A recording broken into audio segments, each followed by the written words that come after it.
I see numbers kind of stabilizing, so maybe we can start off. So thank you everyone who's joined. This webinar forms part of a series of webinars that is run by Ecologic and Get to See on behalf of ICAP, the International Carbon Action Partnership. It's a webinar series on all things related to ETS. In this particular case, we're going to discuss the impact of the Glasgow Agreement on the Article 6 of the Paris Agreement on emissions trading systems, and what's the current to-do list for all those engaging in emissions trading systems. To start off, just maybe because we haven't been having these webinars for a while. Since the last webinar in this webinar series, we've had the publication of the IPCC Working Group 3 report, which states in quite stark terms the mitigation effort required to achieve 1.5 degrees or 2 degrees scenarios. And that has a call out to carbon markets as one of the potential instruments for mitigation. And we know from research for long that integrating carbon markets internationally might be a good thing to do. And that's the background to Article 6, I hope. To guide us through Article 6, we'll start with a presentation from old friend, 20 years more, Martin Hession. And unfortunately, Martin can't stay with us for the duration of the webinar because both he and Felipe are going to Geneva for exactly a meeting on Article 6 of negotiators. And so he's reaching us, Martin is reaching us from, I guess, the lounge of the Brussels airport. Afterwards, we'll have Kelly Kazire, who's reaching us from, I imagine, the living room in somewhere in Colorado state, and finally Felipe de Leon, who's reaching us from Madrid Barajas Airport. Again, another lounge. So to all three, my thank you for being with us today. Just as a word to the participants, for your Q&A afterwards, if you could please use the Q&A function rather than the chat function, that would greatly ease our work here in the moderation of the panel. So with this, Martin, I hand over to you and to your presentation. Thanks, Pedro, and apologies for not being able to be here for all the time, and apologies also for being at the airport. There have been a range of logistical disasters that mean I'm not where I should be and can't be here for as long as I'd like. Basically, it's several months on now since the agreement of the Paris Rulebook, and I think we've had some time to digest what it means for various people. And indeed, as Pedro mentioned, many of the negotiators are now going to a meeting outside Geneva to discuss what the implications are and what the current work program is in terms of further implementation. But let me go to my presentation, and it's focused on the EU and considerations that we have in terms of implementing the agreement that we made in Glasgow, and some thoughts on what happened there. Right. Well, obviously it was a big moment. It was overdue and late, and so it made a lot of headlines, and I think has generated a lot of interest in Article 6, and particularly in whether we're going to see another global market like the one we saw before. I think for various reasons, the indications are that we're not going to have such a large market, at least in the short term, but perhaps I'll get to that. Just to recap on what Article 6 is, there are three elements to it: accounting rules, which cover bilateral trading, and what we secured in Glasgow was provision for accounting through adjustment for all of the compliance units, so units to be used towards international targets, whether they be NDCs or, importantly, CORSIA. Also a mechanism to replace the CDM, the Article 6.4 mechanism, which generates credits, where we have Paris consistent crediting. Importantly, there's accounting for that mechanism and baselines that are aligned with Paris goals, but some complication, I suppose, over exactly how the accounting rules happen. And the basic deal was that units for compliance must be adjusted in line with that basic 6.2 ruling, and use towards other purposes may be adjusted. It's a choice for countries to decide whether they're adjusted or not. And that was a breakthrough. It allowed us to have immediate application of accounting rules while still discussing whether accounting is needed for other purposes. Can't forget Article 6.8, because those that are sceptical of markets wanted a work programme of significant weight to balance out what they see as the difficulties of market cooperation. And there we have provision for exchange of recommendations on non-market cooperation. And essentially this work programme is going to look for better ways of cooperating in non-market ways. For us, what does it mean in terms of implementation? Well, it's relevant to our EU ETS linking. We're already having discussions with Switzerland about how to implement, but also for ETS outside the EU NDC, e.g. Norway. And so there are, for the second commitment period of Kyoto, second commitment period of Kyoto, rules in place in terms of how we're going to deal with the accounting. We still have to address the Paris elements. There are also elements of flexibilities under effort sharing and LULUCF, which involve countries outside the EU that would need to be dealt with in accounting terms. And also, I think it's relevant to member states who propose to buy credits to go beyond existing EU compliance targets. And that certainly is a possibility being mentioned by at least one country. What it means we need to do, and I've been spending a lot of time working with people who work on internal implementation, is we need to establish and report a trajectory in accordance with some of the rules. We're going to need to provide for issuance, retirement and cancellation of units. So that will lead to a registry regulation proposal. We're going to establish our emissions balance and reporting adjustments, which will probably be part of our biannual reporting framework. And we need to look at CORSIA implementation to make sure that the adjustments are applied there. We finally have to look at the work programs on accounting and forestry that we will see under Article 6.2. So they're the big kind of actions under 6.2. Under 6.4, it's relevant to us really as it's explicitly mentioned under our CORSIA proposal. Those credits automatically qualify under the proposal we've made for ETS revisions. And we also know that 6.4 credits might be used by member states for results-based finance or additional voluntary targets. We need to address the accounting, we need to address carryover of pre-2020 vintages. Essentially, they're not valid for compliance within the EU, and that remains the case. But we also need to consider the implications of new approaches to baselines for different proposals we're making, particularly certification of removals. I won't go into this in great detail, but for me personally, but also I think for the EU, it's important that we made sure that the Article 6.4 mechanism is different from what went before. That includes that it applies accounting, unlike the CDM, but also that there are, in the baseline principles, not just crediting for improvements on business as usual, but crediting for something more transformative. And I laid out some of the measures that we agreed there. I think that's going to be complicated to implement. Voluntary markets have become something very big in terms of what people talk about. They're projected to be the biggest source of demand. Of course, our agreement doesn't explicitly address voluntary markets, it doesn't regulate them.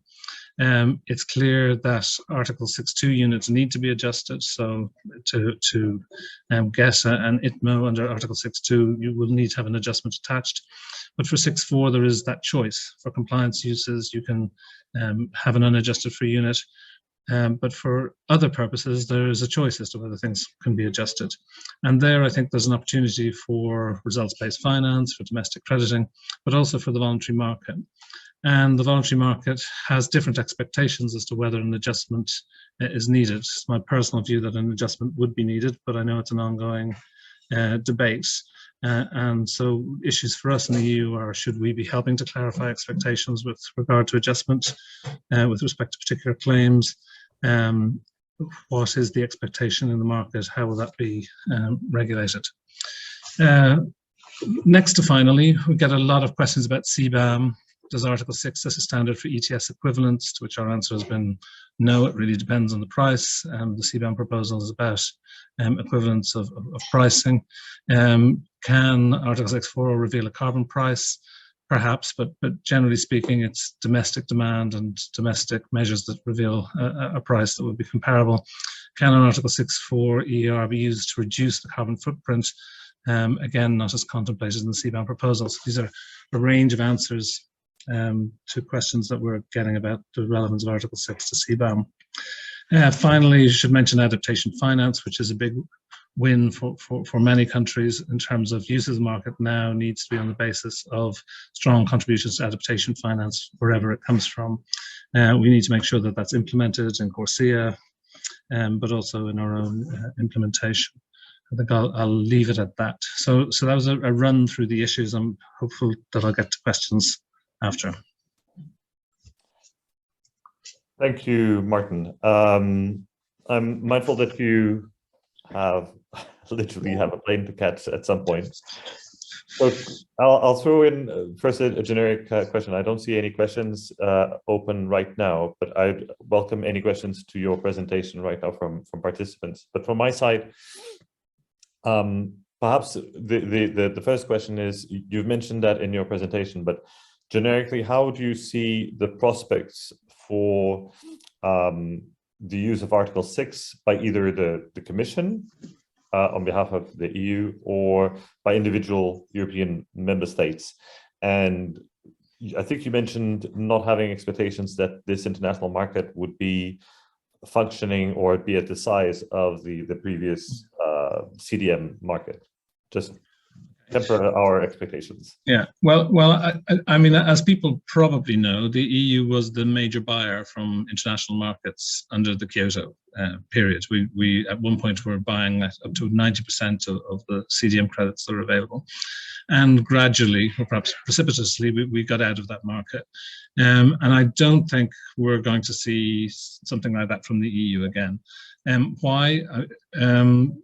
I think the main positive reason is that we're focused on domestic abatement, and all of our targets are in and around undertaking the transformation we need to see domestically. So the compliance element to this that we had under Kyoto, I don't think we're going to see repeated. And there's going to be no linking to the ETS or to LULUCF or effort share legislation on the compliance front. Now that doesn't mean that there aren't a couple of exceptions. One is CORSIA, where we provided for the purchase of credits from Article 6, but particularly Article 6.4, under our legislation implementing CORSIA. But one has to be a little bit skeptical there, because we know that there are baseline discussions, and it's far from clear that there will be any demand out of CORSIA based on those discussions. Because of the crisis, the COVID crisis, etc., we have a change in the baseline as was anticipated in CORSIA. And as a result of that, we don't expect any demand in the next 7 or 8 years during the first period of CORSIA, unless we move the baseline back to 2020. And it's far from clear that that's going to happen. I think the second element is that we could have some member states purchasing for results-based finance.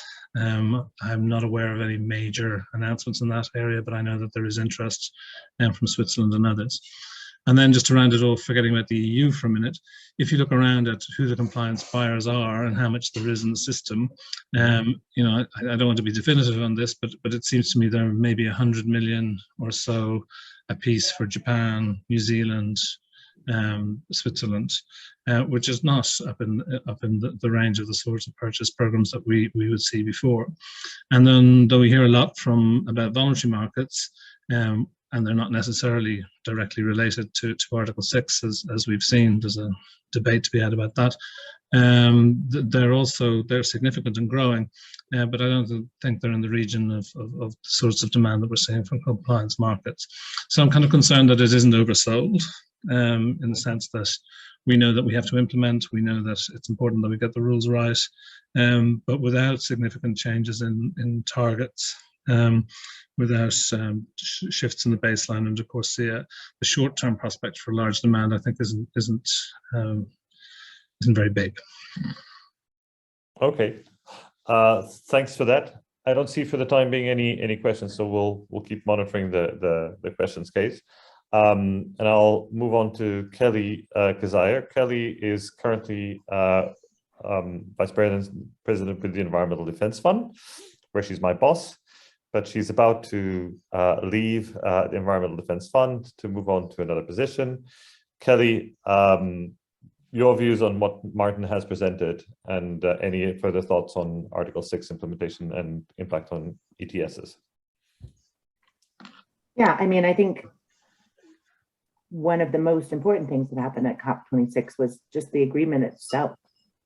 The lack of agreement on Article 6 was creating a lot of uncertainty for carbon markets and for international cooperation in general, even where the details and contours of what that agreement would look like were not fully understood. What people knew is that Article 6 didn't have a rule book and that it was an outlier. And I think just knowing that was creating uncertainty. I think Article 6, the rule book that was agreed, thanks to massive efforts from people like Martin and Felipe, it clarifies absolutely the accounting framework for international cooperation, where that would impact NDCs, which includes linking of emissions trading systems often. And it makes clear the requirement for accounting for CORSIA, which was something that wasn't understood before COP26, and that's incredibly important. It also has clarified the limitation of the carryover from the Kyoto Protocol's clean development mechanism to the Paris Agreement period. I think there's still some final clarification needed there, but at least establishes the boundaries of that impact. And what I think is really important, even though this was in the Paris Agreement, is now absolutely without a doubt clarified that this is where international cooperation will impact NDCs or other international mitigation, i.e. CORSIA. It's going to come down to host country authorization. The host countries themselves get to determine, they either authorize these for use towards NDCs or for other international mitigation purposes, or they don't. Where I think we need more clarification, and I'm not sure we're going to get that from within the UNFCCC, is exactly as Martin has discussed, is the application of corresponding adjustments to voluntary carbon markets. And that's actually quite a complex debate, and one that is really fully ongoing right now. There are conflicting bits of guidance, conflicting views, and we really need to begin to unpack that. One of the complexities there is that company targets, corporate action, simply isn't as sophisticated yet as country action. So a lot of the debates that we had in the lead up to an agreement on Article 6 will now be relevant for corporate action. Single year versus multi-year targets, how carbon markets can be counted, how and whether they can be counted, and what relationship that has to corresponding adjustment. I think we're sort of rehashing those. Of course, we're learning from all the years-long discussions that we've had in the context of Article 6. But that's a remaining uncertainty. And I'm not sure that that will come from within the UNFCCC, but it will certainly build on what we've seen in Article 6. Mm-hmm. So a question to both you and Martin then is, should countries or institutions like the EU actually have a role in clarifying those applications? Since we've had the experience of of resolving these for national accounting, should we have the role to kind of clarify some of these rules on claims and on accounting for corporate accounting? Or should it be kind of self-regulated by the private sector? Martin and then Kelly. You're very kind to ask me a very difficult question. I think it is a very complicated area, as Kelly was suggesting, in the sense that it's about what one understands by different claims and what one is implicitly or explicitly saying when one makes a claim. And there are different understandings of the different claims and different understandings of the role of offsetting and meeting those claims. I personally am quite conservative around what a claim of carbon neutrality or net zero might mean, and the role of offsetting in that. And I think there's plenty of material out there that would support that view. But the Commission itself hasn't taken a view on that. What we have done, though, is we have launched 2 pieces of legislation which I think will impact on this. One is our Unfair Commercial Terms Directive, where there is essentially a ban on unsubstantiated claims that needs to be elaborated upon, and that includes green claims. So we've made that proposal just in the last few weeks. It's a kind of an anti-greenwashing proposal. It also requires various statements around the durability of goods, etc. So there's a green claims element to that, which will regulate to some extent claims, but perhaps not so razor focused on this.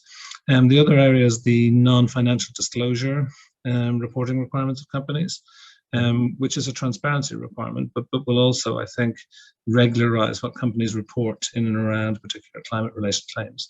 And I think 2 of those things can help. But as to whether we're going to come down on the issue of corresponding adjustment or not, I haven't seen that there's a push to do that as of yet. We're waiting, I think, to see what the voluntary market does. Thanks, Martin. Kelly, on this question. Yeah, I mean, I think as we've seen time and time again, we begin with transparency, right? So I would not suggest that suddenly governments will start to regulate the voluntary market. But I think what we're seeing, just as Martin has described, is an emergence of guidance or legislation regulating the transparency associated with ESG reporting and non-financial disclosures and consumer protection. We've seen the courts get involved when claims are being made that would cross those things. And I think that's where we're going to see a lot of emerging activity. Some of that's building on the sort of standards and requirements that the norm setters, the sort of voluntary norm setters have already built. And some of it will be new, and there'll be this requirement to tick back and forth, right? The norm setting, voluntary norm setters have influenced legislation and guidance, and then they will have to, adjust their own standards to reflect emerging legislation and guidance. And I think that's where we always see a beginning for this, is in transparency and in these reporting requirements. And it's incredibly important for consumers to be able to have faith in a claim that's on their, yogurt pot or whatever it is. They have to understand what that means, and it should mean a very specific thing. I think when it comes to carbon markets, the confusion is, there are areas of work about how to make markets and offsets in particular of higher quality. What does good look like in that? And then there's separately this claims piece that Martin was just speaking to, which is like, what can companies claim on the back of those investments? And then corresponding adjustments, a real heart of everything that we agreed in Article 6, sort of bridges both of those worlds, and so is a third layer that adds some complexity. But we're definitely seeing emerging interest in this. And in the EU, I mean, what I'm hoping is we see the sort of Brussels effect. So, we see EU legislation regulating this, and then that gets adopted more broadly than the EU because, by and large, we're talking about multinational companies. In the US, we've already seen the SEC come out with guidance. We know that there's going to be more work, interagency work on developing further guidance on that. Right. the Brussels effect. I think in the US that would be California. So that's quite a compliment. I don't normally associate Brussels with California, but that's excellent. The climate is nearly the same. Ask Martin. We're very sunny. Exactly. I'll move over to Felipe, and then we'll take on questions. Felipe, your comments and your views from a developing country. Well, not exactly on a personal level. You happen to be a member of a delegation from a developing country. Yeah. So hi everybody, my name is Felipe Menegri. I have been the Article 6 negotiator for Costa Rica since 2015 Paris, and the Article 6 ILAC coordinator since Marrakesh, the COP after that. And I would generally agree with a lot of what both Kelly and Martin have said. I guess thinking through this from a developing country perspective, there are a few slightly different things, and I recognize that thinking through this from the Costa Rican perspective is not necessarily representative of every other or any other necessarily developing country. But sometimes I think that's what makes us useful. We have a tendency to work through these issues in a way that hopefully has something akin to the Brussels effect that Kelly was pointing out. And so we've looked at what this means for us as a country, and Costa Rica, should be noted, has its own decarbonization pathway. That decarbonization pathway, which has been modeled to death, does not actually incorporate any substantial offsetting. Apologies for the background noise. I'm not in a lounge. And so this means that for us, participating in Article 6 is not so much about finding a source of potential offsets for us. And because of the deep cuts and the deep decarbonization that we are working on, it doesn't necessarily mean that we're looking to sell a lot of credits. And so it puts us in a particular position where what we are most interested in is making sure that the mechanism actually delivers on its potential, on its promise, because we believe it has a lot of potential, both to deliver increased reductions and to reduce the cost of reductions, but potentially also it has potential to do harm, right? The CDM did harm as much as it did good, or as well as it did, not as much, but as well as doing good. And I would argue that pretty much every one of these mechanisms has done both good and harm in different places. And so it's about trying to figure out how we make sure that this does the most good possible, the least harm possible. That has a lot to do with ensuring the environmental integrity of the units. And I think Kelly and Martin have spoken to that quite a bit. I have to highlight, and I think they've sort of pointed at this, that it's not just the accounting, and it's not just the units, and it's not just the claims, right? It is a combination of all of these things that gives you robustness to some degree. And part of the complexity, or part of the difficulty, I would argue, is that it is incredibly complex. We're talking about the need to create labels or claims that are going to be understandable to the general population, right? I think Kelly was talking about the claim that's on your carton of yogurt or something. For us to get from where we are to a claim that is clear and understandable to the general consumer, I think we're a long way from there. And I worry sometimes that the way we tend to fix things is by making them more complicated. Transparency is as Kelly pointed out, usually our first step towards doing anything about these things. But transparency in this case is transparent only to really expert individuals, right? This is not something that I can show to anybody, even on our transparency team, on our UNFCCC biennial reporting team, and show them stuff on Article 6 and show them stuff on carbon markets and have them understand. So if my transparency team has to go through quite a capacity building to understand and to be able to integrate that into their work, how am I expecting my mother to buy yogurt that is carbon neutral and understanding which one of the labels that are carbon neutral is meaningful and it actually represents action, and which one is greenwashing and actually probably represents not only no action, but a waste of money in something that was already going to happen? So there's a lot there that I think we still need to do to get us from where we are, which I would generally agree is a decent set of rules that we managed to agree in Article 6, with the substantial exception of the carve-out for pre-CDM, for pre-2020 units that Kelly noted. Other than that bit, I think we generally did a pretty good job, and that bit was, to some degree, the price of being able to do a pretty good job on the rest.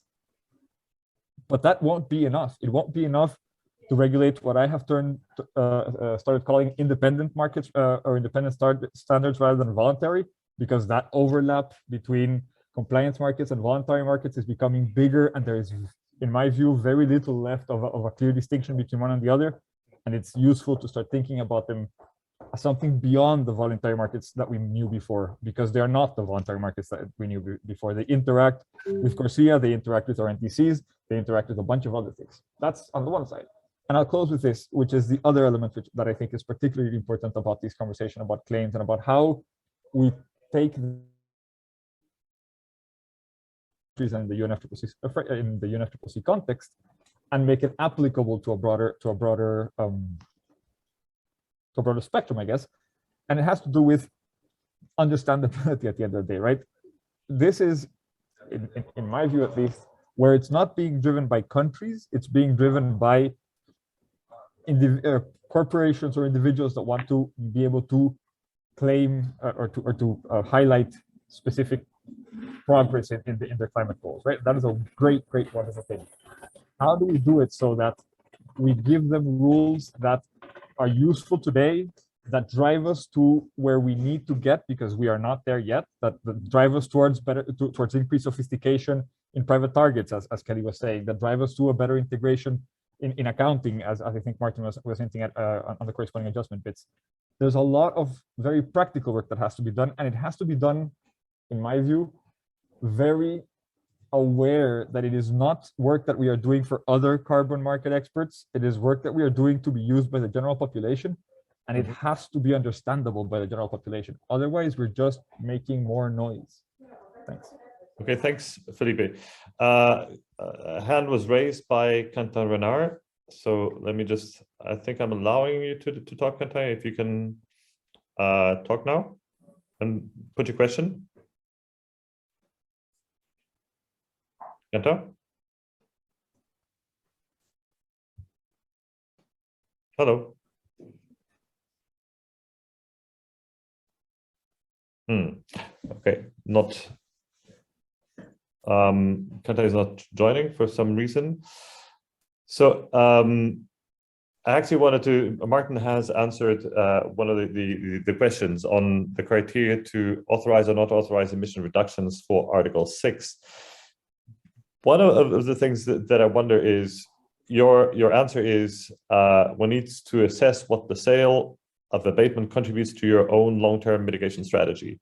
So this is you're talking here about the host country perspective, right? But what about the acceptability at the buyer country? Should buyers be also considering the setup of criteria themselves?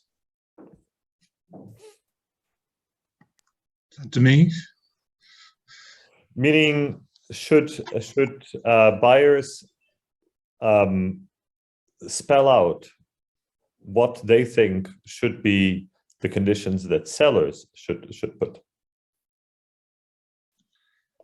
Well, I think that's a complicated question. Who's got the power in the market? Undoubtedly, sellers have an amount of discretion as to what they can buy, and buyers have an amount of discretion as to what they can sell.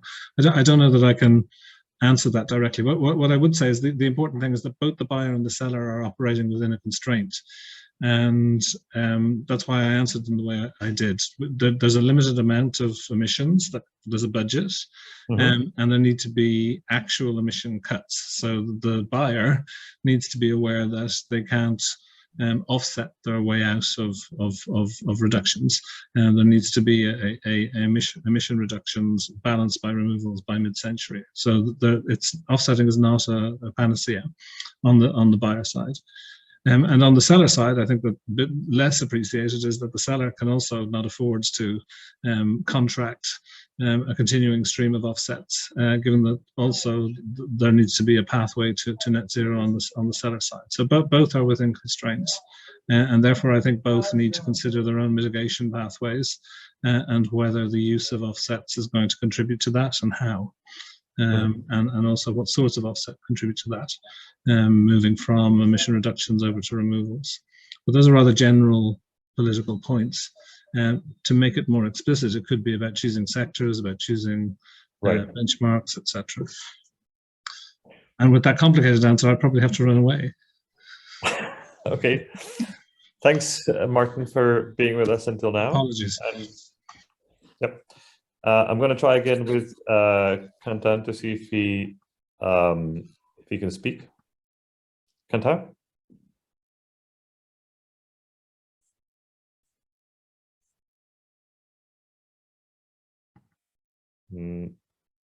Not possible. Kelly, your hand's up. I'll just come in on your previous question. I think, you know, the idea that there are just clear buyers and sellers, right? It depends on the market you're talking about. That's very clear when you're talking about two countries that would have some sort of, you know, MOU or treaty in place to transfer emission reductions or removals between them, right? There's a seller country and there's a buyer country. The reality is typically much different, right? When you have linked emissions trading systems, it's not clear from the outset who's going to be the buyer and who's going to be the seller. Of course, there's an expectation based on projections, but what they need is a clear way to account or true up. And when it comes to companies buying carbon credits, the situation is even more complicated because we don't expect companies to interact directly with the host countries. That would be silly. What they need is clarity, like clear guidance on what to buy. And we need to make sure that the standard setting bodies are providing the transparency required to implement that guidance. You know, all the things need to be in place, but so there's a lot more actors and intermediaries when you're talking about a company purchasing carbon credits. And what we need to make sure is that there is system-wide transparency to enable us to implement good guidance. So should a buyer choose? Kind of, they choose, you know, they vote with their investment, right? If we see investment driven towards a high quality segment of the carbon credit market, there'll be more of those because there's more demand for them. Mm-hmm. That's how they inevitably interact in that context. Thanks. I had Felipe raising his hand and going to answer something. Felipe, are you there? Can you hear me now? I think my connection dropped off for a sec. Yeah, but we can hear you now. Cool. So a couple of points. I think there was a very good question on the Q&A regarding whether or how, from a host country perspective, we can regulate credits from the voluntary carbon market. And here you'll find, I think, very different approaches depending on local legislation. I know, for example, my friends in Colombia have in their law that every project that wants to sell credits has to go register itself with the national authorities, and from there go through a process for different things.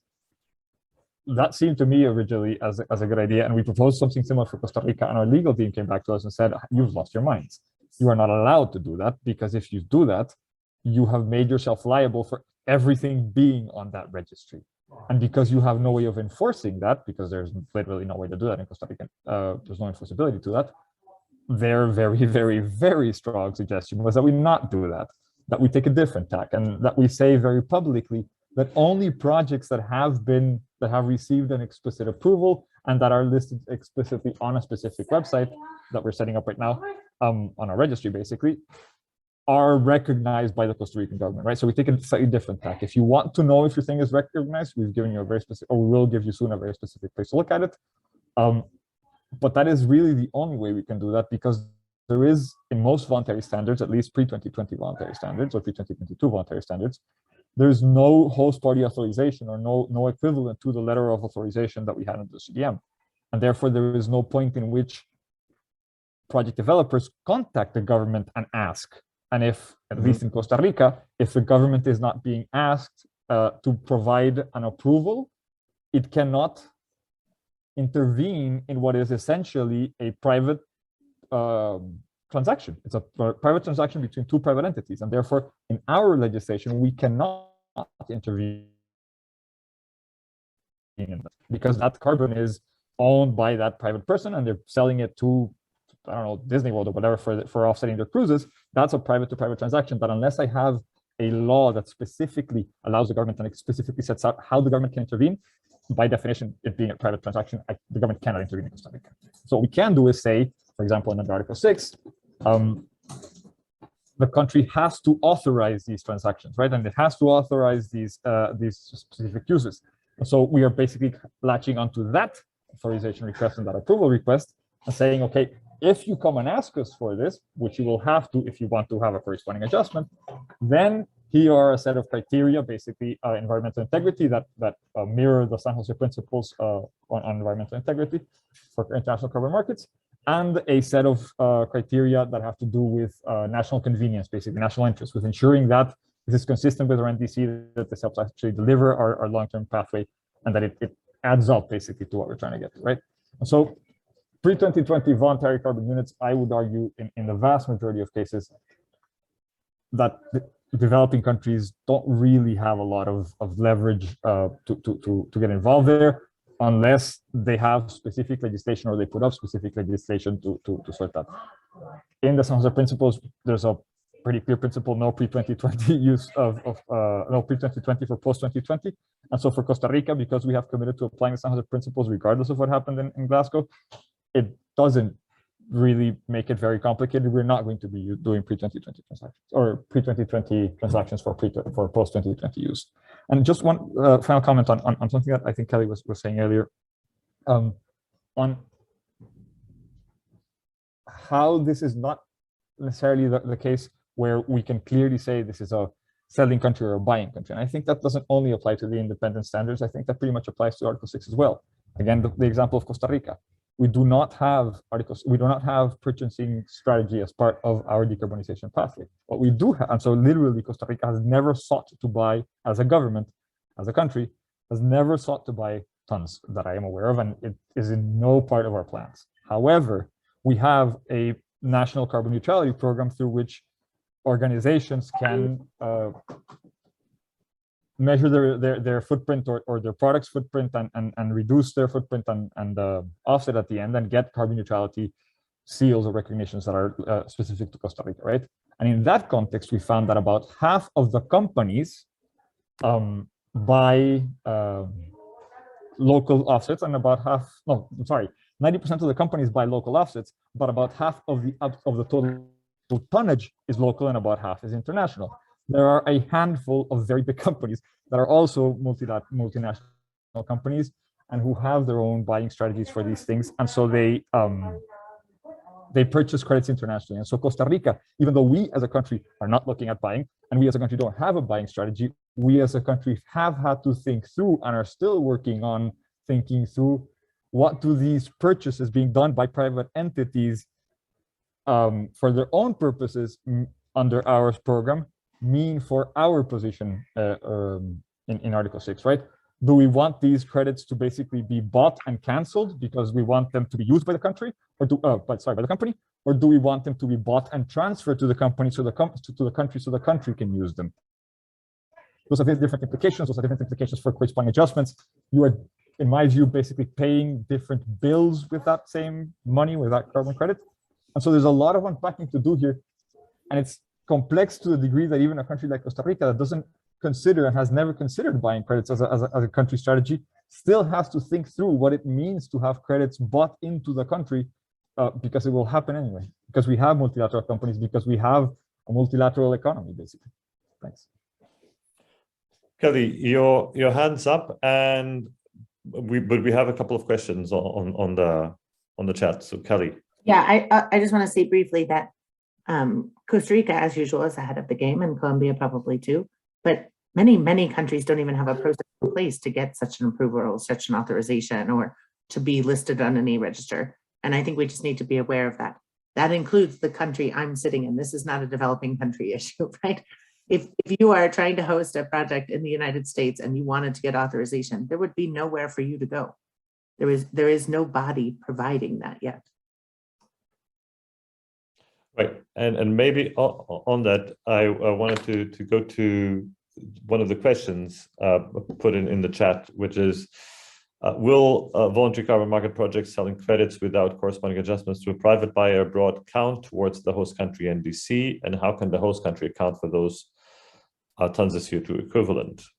And I think I know the answer, but Kelly, do you want to, or Felipe, do you want to join in the answer? If there's no, if the host country has not authorized the carbon credit and there is no associated corresponding adjustment, the underlying mitigation, so the reduction or the removal, will count towards the host country's NDC, depending on several factors. But like generally, yes. Of course, that has a lot to do with like the, you know, the accuracy of your inventory and the how general your estimates are. But yes, generally, yes, it will count towards the host country's NDC. Not the credit, but the underlying mitigation. But I think the word, just to add on that, because I think Kelly hit something very, very, very, very important on the nose. There's a relationship here between how accurate and how high resolution is what I tend to refer to it, your inventory is, and how many of those reductions you can see, right? There's a very specific example that we use often. In Costa Rica, our agricultural sector, our livestock sector has been planting trees like crazy in their fields.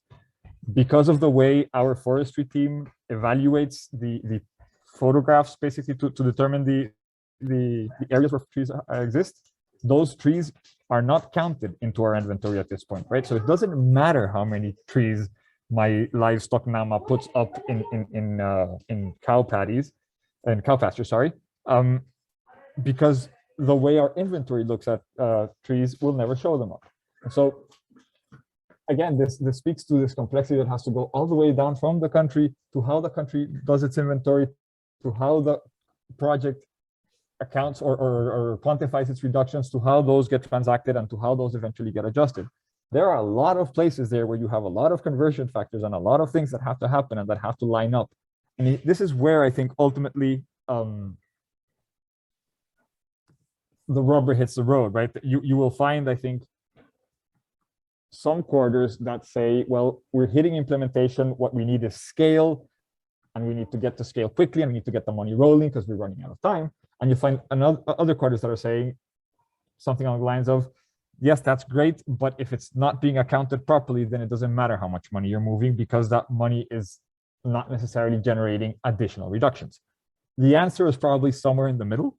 And that is still what I would argue need to figure out. But I wanted to very much highlight how complex what Kelly just described is, right? The US does not have the, and to be clear, Costa Rica doesn't either. We're still very much working through it. But the US doesn't have the capacity at this point to issue authorizations. You wouldn't even know who to ask. I could almost guarantee that every single country in the world has substantial blind spots in their inventories where emission reductions that a project might want to sell do not show up in the inventory. And if you sell those and you correspondingly adjust for those, you take a double hit. You correspondingly adjust for something that you never got because it never showed up in your inventory, right?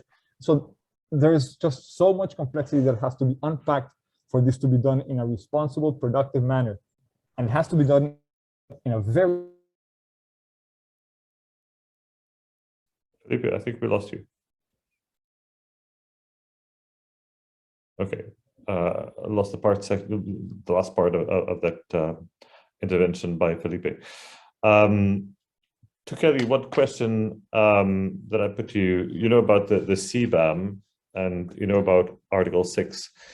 What do you think would be the impact of having more and more Article 6 linking on instruments like the CBAM, i.e. The carbon border adjustment mechanism of the EU? And to what extent would CBAM instruments be alleviated if we had an international carbon market built on Article 6? Yeah, I mean, Article 6 provides the framework, the accounting framework and transparency framework for which that linking could take place.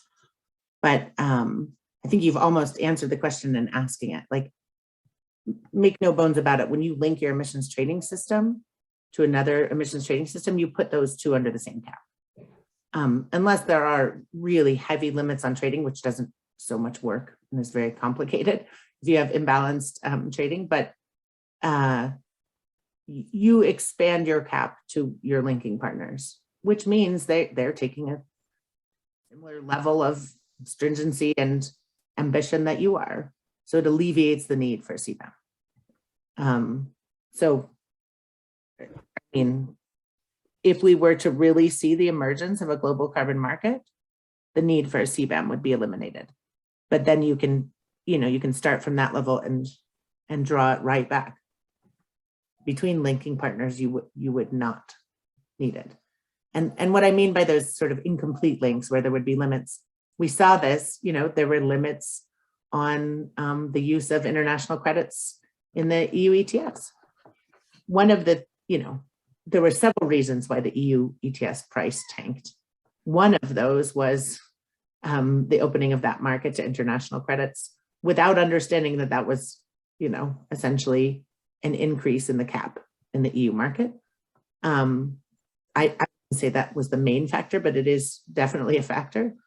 But what we also saw is because there were limits on the use of those international credits, drove up the price well beyond what would be economically reasonable for those credits. And people got a license to print money out of it. A credit that should have been trading at a couple bucks a ton was trading at, $15 a ton because it was tracking the EU ETS price. So you create a lot of difficulty if you don't do linking in a specific way. But I do think it would alleviate the need for CBAM, absolutely. And it would be good for climate ambition all around. Thanks for that. And one question still from the chat. Any expectations on the upcoming Glasgow negotiations? Sorry, Sharm El-Sheikh negotiations on the Glasgow outcome. So what's on the to-do list for the negotiators, Felipe? What are you going to be discussing in Geneva? Some of what we're discussing here, I would say.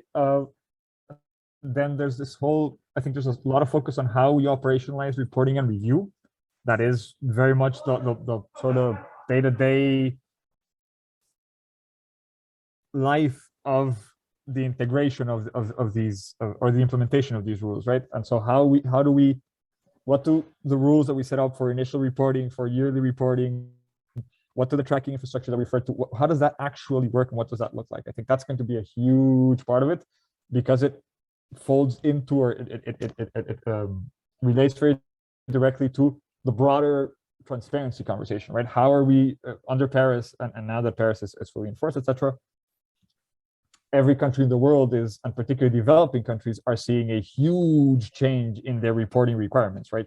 We went from the biannual update report, the BUR, which was relatively simple, had basically no real review, to the BTR, the biannual transparency report under the Paris Agreement, which is a lot more complex, asks you to do a lot more work, including some rather complex modeling, and will be reviewed, deeply reviewed. So I think there's a lot of, and we have to add on top of that, all of the additional Article 6 transparency related and reporting related requirements. So I think there's a lot of work to be done there. And then there's a lot of work to be done in setting up the Article 6.4 body and setting up the rules under that. That in principle should, that body should in principle be set up should have been set up already, should be set up in the next few months. And that body should in principle start producing recommendations and start producing regulation, basically. And I think there's a general expectation that once that happens, that will turn into something of the Brussels effect, again, that was discussed earlier, right? That will only apply formally to the 6.4 mechanism. But if the CDM is a guide for this, there's a good chance that the things that become rules under the 6.4 mechanism become sort of baseline or at least general good practice for other mechanisms. So there's a lot of overlap there that I think will also be very important. Okay, great. Thanks a lot. I don't see any further questions from the chat. At least not that I see. Is there any hand? I don't think there's any hand up. Oh, Kelly. I just want to quickly add to what Felipe just said, because this is the way UN negotiations work, and I think that's why we're seeing this like bedding in moment for all the cups, right? What's happening in the negotiation rooms is tending to become a lot more nuts and bolts And so the COP has become a lot more about that cover decision, that presidency decision, and the general massive climate roadshow that follows it. But just in terms of those nuts and bolts, I think one really interesting dynamic we're seeing is that, you know, the Article 6.4 decision was kind of flying under the radar for a long time. We saw that sort of change in Glasgow, but there are some incredible things there that relate directly to quality of the credits generated that we need a lot more detail on. Like the idea that the baselines have to be consistent with the Paris Agreement goals, the changing of the crediting period, the distinction between a crediting period for a reduction and a removal. And we're going to see a lot of those nuts and bolts come out. And I think they'll be incredibly impactful. And if you're a carbon market nerd, I would watch that space very closely because it's going to get super technical, super fast, and it's in a good way, I think. And if you're listening to this conversation for 1 hour, then you definitely are a carbon market nerd. Otherwise, that's why I was kind of figuring this was my audience for that statement. But I'm really looking forward to what comes out of that, even though so much of the focus has been on the accounting framework to date. I think we're going to see a real shift to the details that come out of those Article 6.4 rules. Well, thank you both, and thank you, Martin, who's no longer with us. I think we'll call it a close, an early close for this webinar. I hope you enjoyed this particular webinar. And for more information, as Johnny has already put in the chat, on past and upcoming webinars, please do go to our website, icap/training.eu. I think Glasgow has put us on a very interesting path. We've discussed here a lot of things around, curiously enough, about voluntary carbon markets and accounting. Less so on linking of ETSs, but clearly we heard from the EU their thinking on what Article 6 can do and will allow the EU to do. I think we'll have some interesting discussions going to Sharm El-Sheikh at the end of this year on the next steps in kind of formulating this renewed push for an international standardized carbon market. With this, thank you very much, and check online, like I said, for the next installment of this ETS for Policy Practitioners series. Thank you all. Thank you, Patrick. Thanks, everybody. Have a good one. Bye.